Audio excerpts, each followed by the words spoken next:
Hey les bambins, j'espère que vous allez bien, en tout cas moi ça va nickel. On se retrouve aujourd'hui pour une nouvelle vidéo sur deux compétitions différentes en Angleterre, la 28e journée de Premier League et les quarts de finale de la FA Cup. Cette rencontres sont au programme en Premier League avec Nottingham Forest contre Newcastle, Aston Villa contre Bournemouth, Brentford contre Leicester, Southampton contre Tottenham, Wolverhampton contre Leeds, Chelsea, Everton, Arsenal, Crystal Palace et lors des quarts de finale de la Cup, il y a 3 matchs au programme. Manchester City contre Burnley, Brighton contre Grimsby et Manchester United contre Fulham. N'hésitez pas à venir me rejoindre sur mon site VIP et les réseaux sociaux Telegram, Instagram et Twitter où je donne une code safe et une code fun tous les jours. N'oubliez pas vos critiques positives ou négatives et également vos pronostics pour voir si je suis dans le vrai ou dans le faux. N'hésitez pas à mettre un pouce également pour faire référencer la vidéo et la remonter le plus haut possible dans les vidéos de pronostics. Et surtout abonnez-vous, on est quasiment à 13 400, c'est monumental.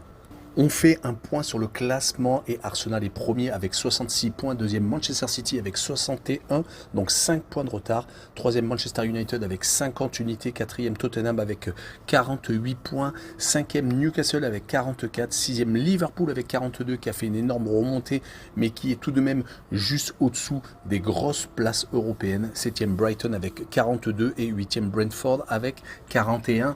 En fin de classement, 15e Everton avec 25, 16e Leicester avec 24. Deux autres équipes sont avec le même nombre d'unités, West Ham 17e et 18e Bournemouth. 19e Leeds United avec 23 et dernier 20e Southampton avec 22. On attaque avec la première des 7 rencontres qui va se jouer lors de cette 28e journée. Nottingham Forest contre Newcastle. Nottingham est 14e avec seulement 2 points d'avance sur le premier relégable. Donc vraiment tout est compliqué pour le bas du classement. Newcastle de son côté est 5e en embuscade, 4 points derrière Tottenham qui occupe pour l'instant le dernier strapontin pour la Ligue des Champions. Nottingham Forest reste actuellement sur des résultats mi-figue, mi-raisin.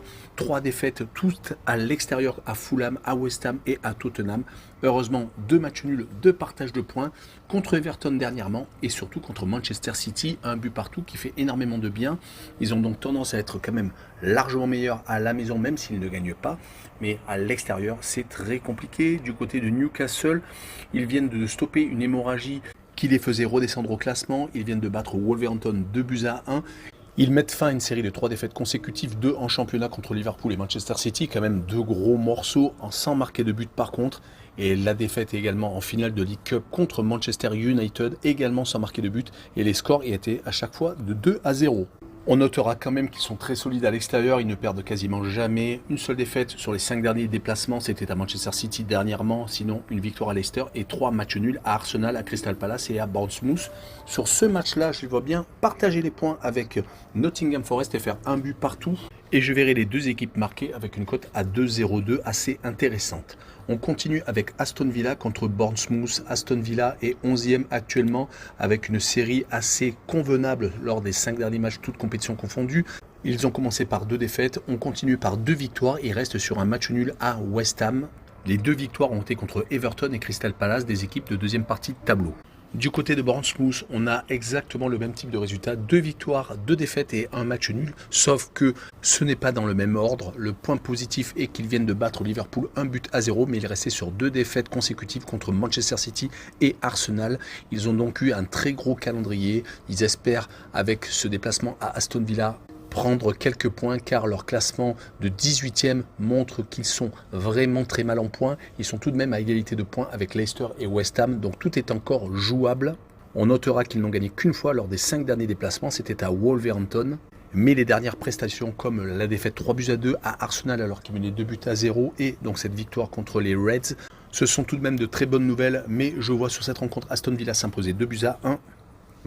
Et je verrai bien Aston Villa marquer le plus de 1,5 but sur le match, une cote à 1,80.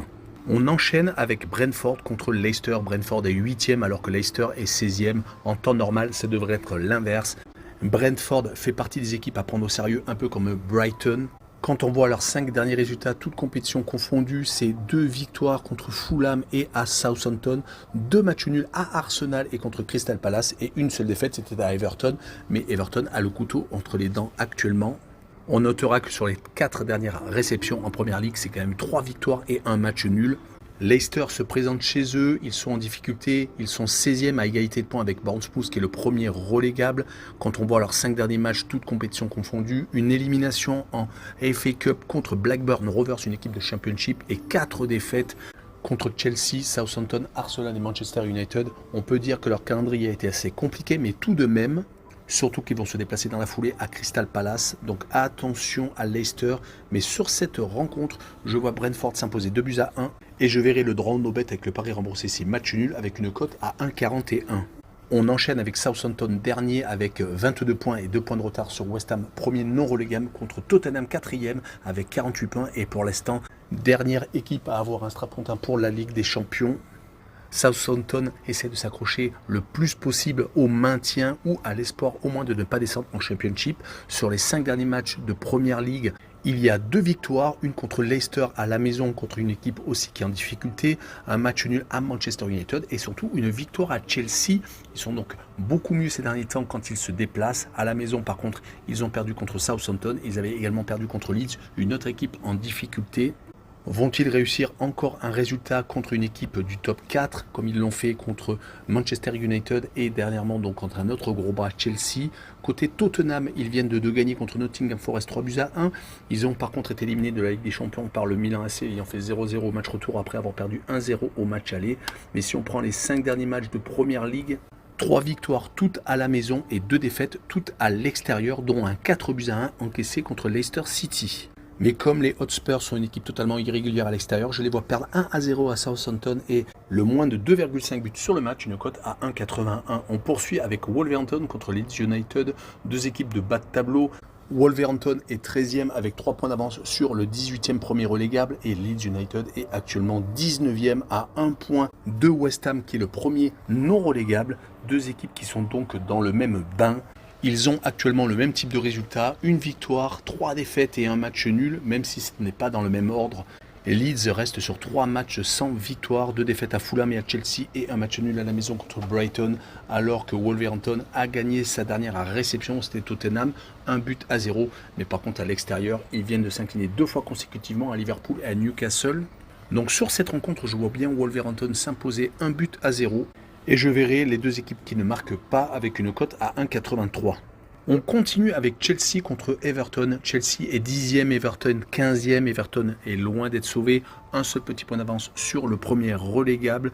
Mais l'optimisme est tout de même de rigueur avec 2 victoires sur les 5 derniers matchs. 2 victoires en plus à la maison. 1-0 à chaque fois contre Leeds et Brentford. Par contre 2 défaites contre Arsenal et Aston Villa où ils avaient pris tout de même 6 buts sur les 2 rencontres. Mais il reste tout de même sur 2 matchs sans défaite, car avant cette victoire contre Brentford, ils venaient de faire 2-2 contre Nottingham Forest.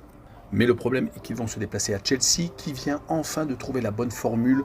Potter a peut-être trouvé donc enfin l'équipe à mettre en place sur le terrain, car avec tous les joueurs sous contrat, c'était très compliqué. Ils viennent de gagner 3 matchs consécutifs, 2 en Première Ligue, 1 à Leicester et 1 contre Leeds United.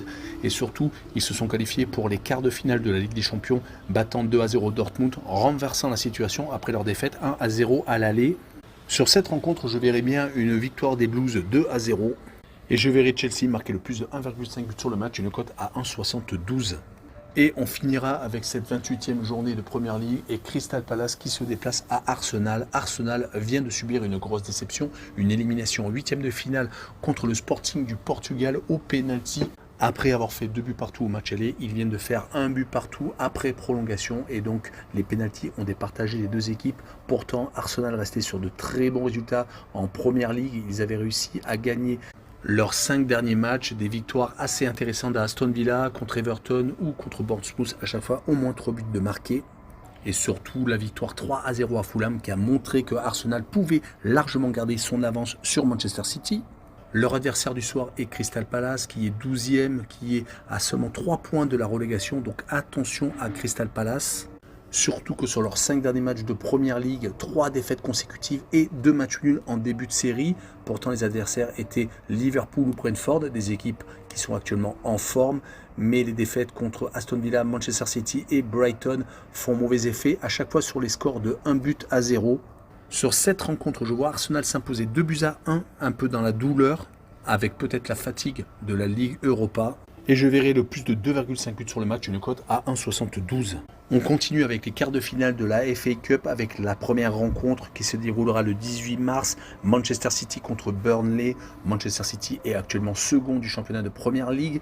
Ils viennent également de se qualifier pour les quarts de finale de la Champions League après leur victoire 7-0 contre Leipzig, réussissant un quintuplé. Haaland est beaucoup mieux ces derniers temps. Il a été l'unique buteur lors de la dernière victoire à l'extérieur à Crystal Palace. Et leur dynamique est plutôt positive. Un seul match nul à Nottingham Forest, sinon 3 victoires assez larges contre Bournemouth et à Arsenal. Rappelons qu'ils ont réussi à remporter la première manche en championnat à Arsenal après les avoir éliminés en Cup. Également une victoire 2-0 contre Newcastle à noter, très importante, avant cette victoire bien entendu à Crystal Palace comme je l'ai dit un peu plus tôt. Ils vont jouer contre le leader de Championship, Burnley, qui est actuellement avec 13 points d'avance sur le second Sheffield United. Ils devraient monter directement donc dans l'élite anglaise. Leurs résultats actuellement sont très bons. Si on prend les 5 derniers matchs de championnat, ils ont gagné à 3 reprises et ont fait 2 matchs nuls. Et leurs 2 dernières victoires contre Hull City et contre Wigan ont été assez significatives avec à chaque fois 3 buts marqués. Sur cette rencontre, même si Manchester City va faire tourner, je vois tout de même une victoire des Citizens, 3-1. Avec le plus de 2,5 buts sur le match, une cote à 1,51. La rencontre suivante est Brighton contre Grimsby, un match qui se déroulera le 19 mars. Brighton fait partie des équipes très compliquées à jouer en Première Ligue. Ils sont actuellement sur une série très intéressante, toutes compétitions confondues, de 3 victoires et d'un match nul. Ils viennent de battre dernièrement à la maison West Ham et Crystal Palace. Ils vont recevoir une équipe de Ligue 2, donc de 4e division, qui est en plus 15e, très mal classée. Donc tout est ouvert pour que Brighton passe le tour suivant. Et sur cette rencontre, je vois bien Grimsby s'incliner bien entendu et perdre 2-0. Et je verrai les deux équipes ne pas marquer avec une cote à 1,68. Et on finira ces quarts de finale de Cup avec Manchester United contre Fulham, un duel de Première Ligue. Manchester United vient de se qualifier pour les quarts de finale de la Ligue Europa après sa victoire au Betis de Séville. Ils avaient gagné assez largement au match aller 4-1. Ils continuent sur leur lancée après avoir perdu tout de même contre Liverpool 7-0, une défaite historique depuis 1930. Ce n'avait pas été le cas. Ils sont bien entendu relancés avec cette qualification en Ligue Europa. Un 0-0 tout de même contre Southampton lors de la dernière journée à la maison qui les stoppe un petit peu dans leur élan, mais sur les 5 derniers matchs de Première Ligue, 2 victoires, 2 nuls et une défaite sont tout de même à noter. Ils vont jouer contre Fulham qui est une équipe très compliquée à jouer, qui est 9e, qui fait un bon championnat alors qu'ils sont promus, mais leurs 2 défaites consécutives lors des 2 derniers matchs contre Brentford et contre Arsenal où à chaque fois ils ont pris 3 buts peut peut-être laisser un doute sur leur prestation à Manchester United.